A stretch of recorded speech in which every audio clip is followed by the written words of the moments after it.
देव classes special के online study portal में सभी छात्रों का हार्दिक स्वागत है। एनसीईआरटी के बच्चों के लिए बहुत बड़ी खुशखबरी है कि इस वर्ष किसी भी प्रकार का परीक्षा टलने वाला नहीं है। मतलब आपके मेहनत के अनुसार ही आपको अंक मिलने वाले हैं। किसी भी प्रकार का लोचा होने वाला नहीं है। जितने मेहनत करने वाले विद्यार्थी होंगे वास्तव में वो इस सत्र में अच्छे अंक अर्जित करेंगे, और जो ना पढ़ने वाले होंगे उनका स्कोर वैसे भी बिगड़ने वाला है। तो जैसा कि हमने एक मुहिम अपनी तरफ से चलाई है कि बोर्ड परीक्षाओं की स्पेशल तैयारी हमारे चैनल के माध्यम से बच्चों की हो पा रही है, तो हमारे इस समय सेट मिल रहे हैं आपको विज्ञान में। फिजिक्स की सीरीज हमारी चल रही है और केमिस्ट्री की चल रही है। तो फिजिक्स में हमारा 2020 पूरा अपलोड हो चुका है, 2019 पूरा अपलोड हो चुका है, 2018 पूरा अपलोड हो चुका है, 2017 में 2 सेट आपके हो चुके हैं। ये तीसरा सेट हम आपको आज देने जा रहे हैं और बिल्कुल गदर मचा देंगे हम लोग। बिल्कुल ये मान के चलिए कि आने वाला समय बहुत ही बेहतर होगा और बिल्कुल गदर मचा देंगे। पेपरों में एक भी नंबर का छूटने वाला नहीं है। तो जो चीज़ हमने बोली वो चीज़ हम करके भी दिखाएंगे, लेकिन आपको भी सहयोग देना पड़ेगा बराबरी से, क्योंकि आप तैयारी तो आपको ही करनी है।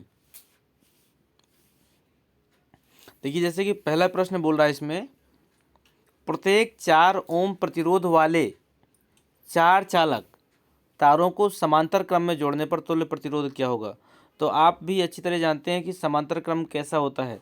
हमने बताया था कि जब प्रत्येक प्रतिरोध का पहला सिरा, या हम यदि 4 प्रतिरोध मान लें तो इनका पहला सिरा किसी एक बिंदु से तथा दूसरा सिरा किसी दूसरे बिंदु से जुड़ा होता है, तो ऐसा क्रम आपका कहलाता है समांतर क्रम।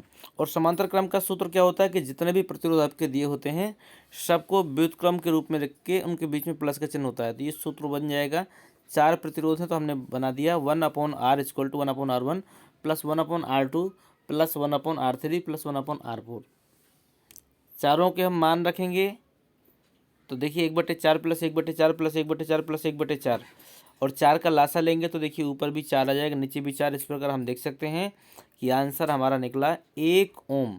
तो देखिए 1 ओम आंसर कहाँ पर है, तो ये आपका विकल्प नंबर 1 सही होगा। कभी भी विकल्पों में तुक्का मत मारिएगा, आपको सॉल्व करके ही करना है, क्योंकि मैथ और साइंस इसमें तुक्का नहीं चलने वाला है। 90% आपके सवाल और गलत ही हो सकते हैं यदि आपने उनको हल नहीं किया तो। दूसरा प्रश्न देखिए, कहता है एक उत्तल लेंस की क्षमता 2 डायोप्टर है, इसकी फोकस दूरी क्या होगी। तो आपको अच्छी तरह पता है कि जो फोकस दूरी होती है वो क्षमता की व्युत्क्रमानुपाती होती है, या फिर आप कह सकते हो F बराबर 1/P। यदि मीटर में है और सेंटीमीटर में निकालना है तो आपका 100/P। आप देख पा रहे हैं कि सभी उत्तर किस में है, सेंटीमीटर में है, तो इसलिए हम रखेंगे 100/P। तो 100/2 रखेंगे तो 2 पंचे 10 और 0 आ गया आपका 50 आंसर। तो विकल्प नंबर आपका तीसरा बिल्कुल सही होगा। चलते हैं अगले प्रश्न की तरफ। इसमें कहता है वैद्युत चुंबकीय प्रेरण। तो आपको अच्छी तरह पता है कि फैराडे ने आपको विद्युत चुंबकीय प्रेरण संबंधी नियम दिए हैं। अगला प्रश्न है आपका, श्वेत प्रकाश से गुजरने वाले किस रंग का विचलन सबसे अधिक होता है। किस रंग का विचलन, तो आपको पता है कि जब हम किसी श्वेत प्रकाश को किसी प्रिज्म से गुजारते हैं तो आधार की ओर बैगनी रंग प्राप्त होता है। ठीक है, तो इसलिए हम कह सकते हैं बैगनी रंग का विचलन हमारा सबसे अधिक होगा। इसमें ऑप्शन नंबर चौथा बिल्कुल सही होगा। अगला प्रश्न है देखिए, कहता पूर्ण आंतरिक परावर्तन से आप क्या समझते हैं। तो पूर्ण आंतरिक परावर्तन एक प्रकाशीय घटना है, मतलब प्रकाश के माध्यम से घटित होती है, जिसमें प्रकाश की किरण किसी माध्यम के तल पर ऐसे कोण पर आपतित होती है कि उसका परावर्तन उसी माध्यम में हो जाए। मतलब परावर्तन भी उसका उसी माध्यम में हो जाता है। तो परिभाषा सिर्फ इतनी सी है इसमें, लेकिन मैंने इसमें शर्तें भी दिखा रखी हैं, तो आप इनको भी देख लीजिए। पूर्ण आंतरिक परावर्तन के लिए प्रकाश किरण का सघन माध्यम से विरल माध्यम में जाना चाहिए। मतलब सघन से विरल में जाएगी तभी उसमें ये घटना घटेगी, क्योंकि सघन से विरल माध्यम में ही किरण अभिलंब से दूर हट जाती है। अगला है इसमें, सघन माध्यम से विरल माध्यम में जाते हुए प्रकाश की किरण के आपतन कोण का मान क्रांतिक कोण से अधिक हो जाता है। ये दो शर्तें हैं, अगर पूछी जाए कभी तो आप बता दीजिएगा, ना पूछी जाए तो कोई दिक्कत नहीं है। सभी छात्रों से एक अनुरोध है कि हम आपके लिए इतनी मेहनत से सारी चीज़ों को छाट कर, लिख कर और फिर वीडियो के माध्यम से हम आप तक आंसर पहुंचा रहे हैं। लेकिन आपसे एक उम्मीद है जो अभी तक पूरी नहीं हुई, कम से कम हर छात्र नए 10 छात्रों का सहयोग करे। कम से कम इस वीडियो को जितने भी छात्र देख रहे हैं, कम से कम 10-10 नए छात्रों को जोड़ने का प्रयास करें, ताकि अधिकतर और अधिक से अधिक बच्चों तक हमारा ये वीडियो पहुँचे और अधिक से अधिक लोग इसका बेनिफिट ले सकें, तभी हमारी मेहनत सफल होगी। ठीक है। कंपटीशन जब 4 लोगों में होता है तो बात कुछ अलग होती है, जब 400 लोगों में होता है तब बात कुछ अलग होती है। तो हम भी चाहते हैं कि कंपटीशन लाखों लोगों के बीच में हो और उसमें से आप एक अच्छे अंक अर्जित करते हुए एक विजेता बने। देखते हैं अगला प्रश्न 2 का खा। कहता है किसी लेंस के प्रकाशिक केंद्र से आप क्या समझते हैं। प्रकाशिक केंद्र से आप क्या समझते हैं। तो लेंस का प्रकाशिक केंद्र वह बिंदु होता है जहाँ से प्रकाश की किरण की दिशा में कोई बदलाव नहीं होता है, अतः प्रकाशिक केंद्र से होकर गुजरने वाली किरण यहाँ से सीधे निकल जाती है, वह झुकती या फैलती नहीं है। अगला देखते हैं। अगला प्रश्न है किसी चालक के तार के सिरों का विभवांतर 30 वोल्ट है। विभवांतर का मतलब V का मान दिया गया है 30 वोल्ट और कहता है धारा का मान 3 एम्पीयर है। तो तार में ऊष्मा प्रवाह की दर की गणना करनी है। ठीक है। तो V का मान कितना दिया गया है, 30 वोल्ट दिया गया है और I का मान 3 एम्पीयर है और T का मतलब कहता है प्रति सेकेंड। तो T का मान आपका 1 सेकेंड हो गया। तो हमें क्या निकालना है, हमें निकालना है ऊष्मा प्रवाह की दर, मतलब H का मान निकालना है। H बराबर होता है VIT, H बराबर होता है VIT। तो आप मान रख दीजिए, V का मान 30 है, I का मान 3 है, T का मान 1 है, टोटल हमारा 90 जूल निकला इसका गुणा करने के बाद में। तो हम कह सकते हैं कि यहाँ पर ऊष्मा प्रवाह की दर कितनी होगी, 90 जूल प्रति सेकेंड होगी। ऊष्मा प्रवाह की दर को हम लोग P भी कहते हैं। मैं आपको बता दें, यहाँ पर P बराबर होता है, मात्रक कैसे निकला, P बराबर होता है W/T। तो W का मात्रक जूल और T का मतलब सेकेंड। तो H का मान तो आपने ऊपर निकाला था, H को हम लोग W भी मान सकते हैं, कृत कार्य, इसको W भी आप मान सकते हैं। तो इसका मात्रक हो गया जूल और इस प्रकार हम यहाँ पर निकल आएगा। उसमें प्रवाह की दर को क्या कहते हैं, हम P भी कहते हैं, शक्ति, क्योंकि ये मात्रक शक्ति का ही होता है। अगला देखते हैं। कहते हैं कि उत्तल दर्पण की फोकस दूरी 15 सेंटीमीटर है। एक वस्तु इसके मुख्य अक्ष पर ध्रुव से 30 सेंटीमीटर दूर रखी है, तो इसके प्रतिबिंब की स्थिति तथा इसका किरण आरेख भी खींचिए। तो देखिए यहाँ पर ये वस्तु रखी है। ठीक है। ये दर्पण कैसा है, ये दर्पण है आपका उत्तल दर्पण है। उत्तल दर्पण मतलब बाहर की ओर उभरा हुआ है, तो इसमें अंदर की तरफ हम लोग पॉलिश कर देते हैं। ठीक है। अब जैसे ये प्रकाश किरण यहाँ से आती है, तो ये प्रकाश किरण यहाँ से मिलती है आपकी किससे, वक्रता केंद्र से, और एक किरण ये आपकी सीधी जा रही है, देख रहे हैं आप। तो ये किससे जाके मिलती है, फोकस दूरी से मिलती है। ठीक है।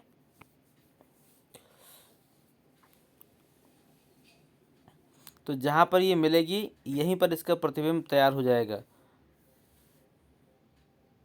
जहाँ पे दो किरणें आपस में काट रही हैं, तो इस प्रकार आप F का मान निकाल, देखिए कितना है, प्लस का 15 दिया हुआ है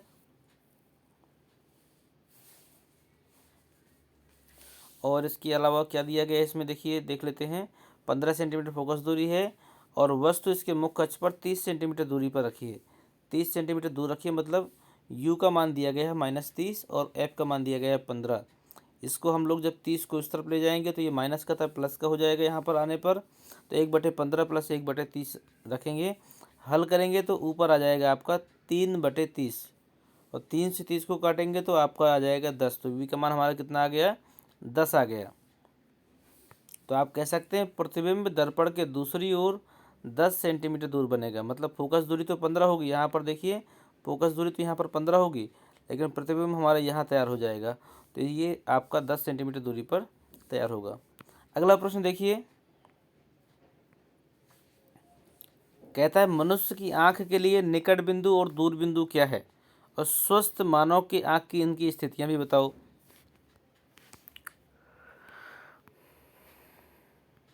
तो स्थितियों का मतलब इसमें मान भी बताना है आपको। तो मनुष्य की आंख के लिए निकट बिंदु दूर बिंदु क्या है, तो निकट बिंदु होता है कोई भी मानव नेत्र अपने पास रखी या निकटतम रखी जिस वस्तु को साफ सुथरा और स्पष्ट देख सके वह उसका क्या होता है, आँख का निकट बिंदु कहलाता है।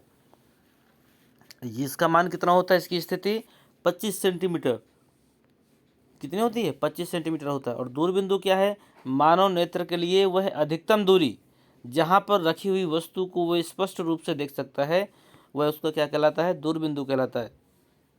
ध्यान दीजिएगा कि यदि आप अपनी आंखों से जितनी अधिकतम दूरी तक की वस्तु को साफ सुथरा और स्पष्ट देख सकते हैं वह आपका दूरबिंदु होगा, और जितने निकट वस्तु को आप साफ सुथरा देख सकते हैं वह आपका निकट बिंदु होगा। तो निकट बिंदु 25 माना गया है स्वस्थ नेत्र का, और दूर बिंदु के लिए अनंत है, क्योंकि ये सभी नेत्रों के लिए आपका अलग अलग होता है। अगला प्रश्न देखिए 3 का खा, कहता है एक विद्युत चालक में 1 एम्पीयर की धारा 1 मिनट तक प्रवाहित की जाती है। समय कितना दिया गया है, 1 मिनट। 1 मिनट का मतलब 60 सेकंड दिया गया है, और धारा का मान कितना है, 1 एम्पीयर है। तो आई बराबर होता है क्यू बटे टी। तो क्यू बराबर क्या हो जाएगा, आई टी। इस प्रकार 1 गुणे 60 बराबर 60 कूलाम, ये आपका मान निकल आएगा। उम्मीद करते हैं ये प्रश्न आपको समझ में आ गया होगा। इसी का सेकेंड पार्ट पूछ रहा है, कहता है प्रवाहित इलेक्ट्रॉनों की संख्या, मतलब एन का मान पूछ रहा है। तो क्यू बराबर सूत्र होता है आपका एन ई। तो एन बराबर क्या हो जाएगा, क्यू बटे ई। तो क्यू का मान कितना है, 60 है। ई का मान आपका 1.6 × 10⁻19 है। चलिए बहुत अच्छी बात है, चाय भी आ गई है, तो चाय पीते जाते हैं और आपको हम क्लास भी लेते जा रहे हैं, तो कोई दिक्कत वाली बात नहीं है। आप लोग भी बिल्कुल मज़े में पढ़ाई करिए। थैंक यू चाय देने के लिए।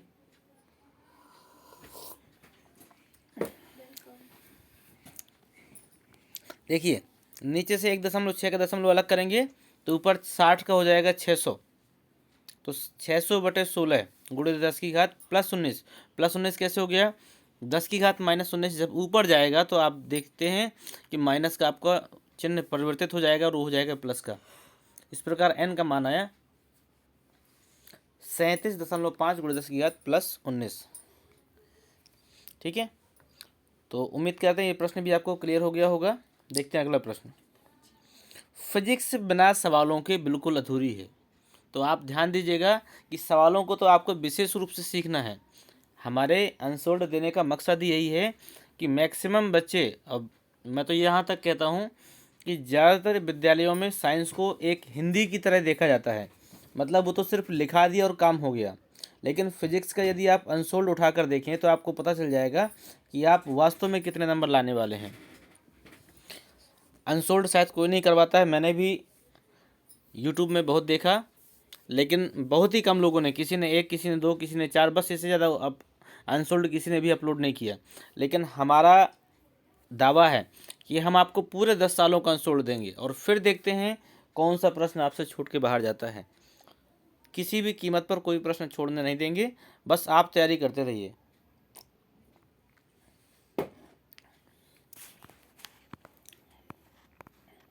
इसमें अगला प्रश्न पूछता है चुंबकीय बल रेखाओं से आप क्या समझते हैं, और इसके गुण भी लिखना है आपको। तो देखिए एक परिभाषा लिखी हुई है इसमें,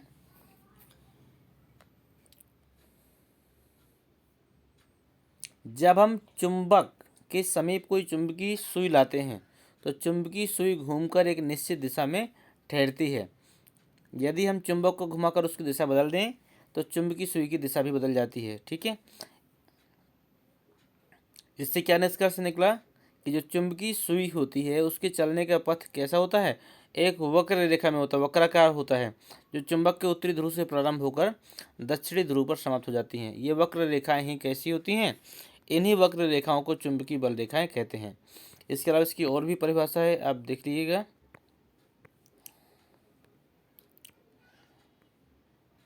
ये एक परिभाषा आपकी ये है, कहते हैं जब किसी चुंबकीय क्षेत्र में एकांक उत्तरी ध्रुव को रखा जाता है तो इस एकांक ध्रुव पर एक बल कार्य करता है। इस बल के कारण ध्रुव गति करता है और गति करने के लिए जिस पथ का अनुसरण करता है इस पर काल्पनिक रेखाएं खींचने पर यह पथ वक्र के रूप में प्राप्त होता है। इन्हीं वक्र रेखाओं को क्या कहते हैं? चुंबकीय क्षेत्र रेखाएं कहते हैं। देखिए इस तरह की कुछ रेखाएं होती हैं, आप चित्र भी सीख लीजिएगा। ये आपकी चुंबकीय रेखाएं होती हैं जो आपका एक बंद वक्राकार पथ तैयार करती हैं। ठीक है, इसके गुण पूछे गए हैं, गुण देख लीजिए क्या है। पहला गुण है इसमें कि ये एक बंद वक्र तैयार करती हैं। ठीक है, दूसरा गुण है कि किसी भी चुंबकीय बल रेखा पर खींची गई स्पर्श रेखा उस बिंदु पर चुंबकीय क्षेत्र की दिशा को प्रदर्शित करती है। तीसरा गुण है दो चुंबकीय रेखाएं या दो चुंबकीय बल रेखाएं कभी भी एक दूसरे को नहीं काटती हैं, क्योंकि अगर ये एक दूसरे को काटें तो कटान बिंदु पर चुंबकीय क्षेत्र की दो दिशाएं हो जाएंगी, जो कि असंभव है। मतलब एक ही बिंदु पर दो दिशाएं संभव नहीं होता है।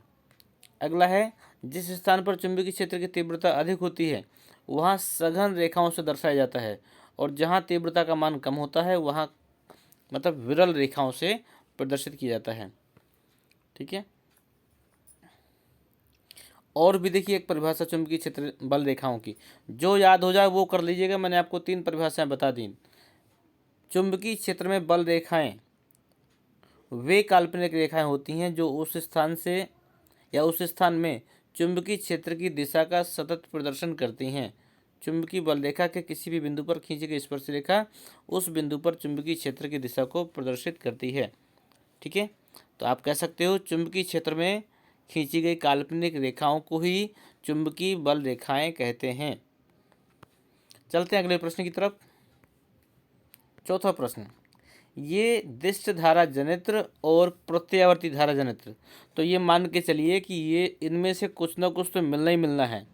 इसे आप ये भी कह सकते हैं कि ये आपकी खुलेआम नकल कराई जाती है, क्योंकि किसी भी सेट में छूटा नहीं है। यदि आपने दिष्ट धारा जनित्र और प्रत्यावर्ती धारा जनित्र तैयार कर लिया तो ये मान के चलिए 7 नंबर तो आपके कोई काटने वाला है नहीं, ये हर सेट में आपको मिलने वाले हैं।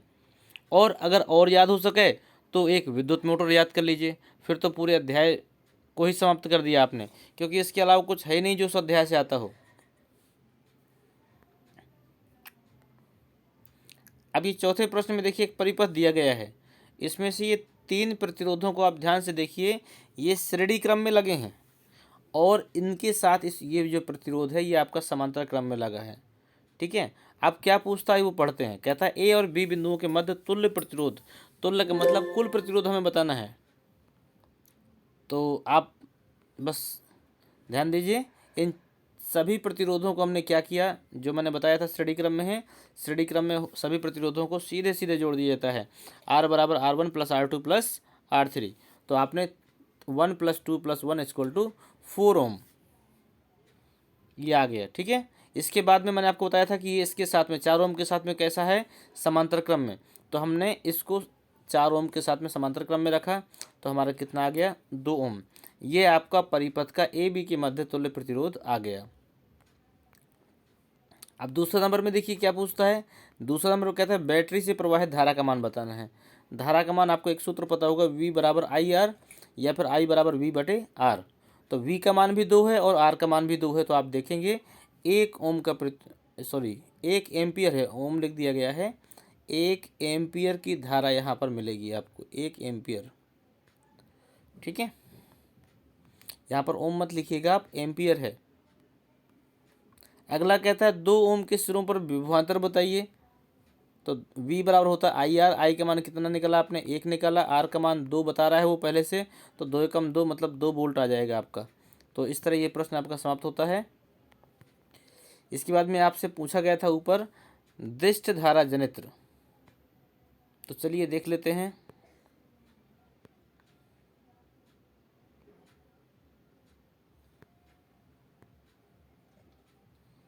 इसका सिद्धांत है जब किसी बंद कुंडली को किसी शक्तिशाली चुंबकीय क्षेत्र में तेजी से घुमाया जाता है तो उसमें से गुजरने वाले चुंबकीय फ्लक्स में लगातार परिवर्तन होता रहता है, जिसके कारण कुंडली में विद्युत धारा प्रेरित हो जाती है। कुंडली को घुमाने में कृत कार्य कुंडली में विद्युत धारा के रूप में परिवर्तित हो जाता है। इतनी बार ये बताया गया है कि मुझे लगता है कि रट गया होगा जो बच्चे लगातार वीडियो देखते हैं। जिन बच्चों ने लगातार क्लास ली है उनको तो ये प्रश्न बिल्कुल रट गया होगा। इसमें के 4 भाग होते हैं। दृष्ट धारा के कितने भाग होते हैं? 4 भाग। पहला क्षेत्र चुंबक। क्षेत्र चुंबक की परिभाषा क्या है कि यह एक शक्तिशाली विद्युत चुंबक होता है। इसमें दृष्ट धारा प्रवाहित होती है। इसी में आर्मेचर घूमता है। बीच का सब छोड़ दीजिएगा।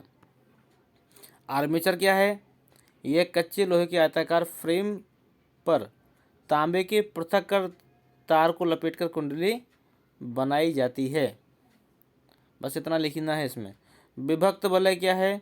यह धातु का एक वलय होता है जिसे 2 भागों P व Q में विभाजित कर दिया जाता है और आर्मेचर की धुरी से जोड़ दिया जाता है। बस इतना ही पर्याप्त है इसमें, बाकी सब छोड़ दीजिए। यह आपका एक सुंदर सा चित्र दिया गया है दृष्ट धारा जनरेटर का।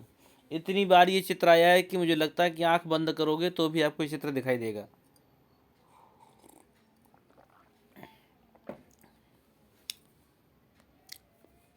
ये आपका चुंबक है, ये आपका चुंबक है, ये आपका आर्मेचर है, ये आपके दोनों विभक्त वाले दिए गए हैं, ये आपका बुश दिया गया है। बस हो गया, इतना सा इसमें चित्र है। बुश में देख लीजिए क्या है। ग्रेफाइट के 2 बुश M और N विभक्त वलय में स्पर्श किए रहते हैं और वाह्य परिपथ धारा को संचालित करते हैं। ये बुश का कार्य है आपका।